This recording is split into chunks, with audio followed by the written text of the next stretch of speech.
ख़वातीन हज़रात, एक सवाल, अहम सवाल अक्सर वालिदैन करते हैं कि भाई हमें सिर्फ़ एक औलाद हुई है, उसके बाद बच्चे ही नहीं हुए, क्या हमें वेरिकोसील की वजह से है या वेरिकोसील इसकी वजह है?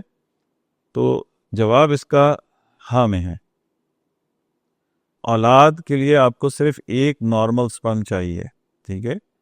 अगर आपको शुरू के फेज़ की वेरिकोसील है तो उसमें ज़्यादातर नॉर्मल स्पर्म्स होते हैं, लेकिन जैसे जैसे एज बढ़ती जाती है या आपका वज़न बढ़ता जा रहा है या आप वेट लिफ्टिंग में हैं या कोई ऐसी मशक्क़त कर रहे हैं जिससे आपकी सेहत ख़राब हो रही है, तो वेरिकोसील भरपूर तरीके से सामने आ गई।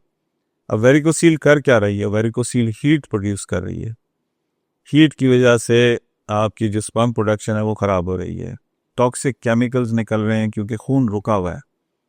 तो उसका जवाब ये है कि पहले आपकी वेरिकोसील इतनी ज़्यादा नहीं थी कि आपको अफेक्ट करती, अब वो इतनी ज़्यादा है कि आपकी स्पर्म की मोटिलिटी, प्रोडक्शन, उनकी मूवमेंट, उनकी हैयत, उनकी मॉर्फोलॉजी वो ख़राब हो गई है।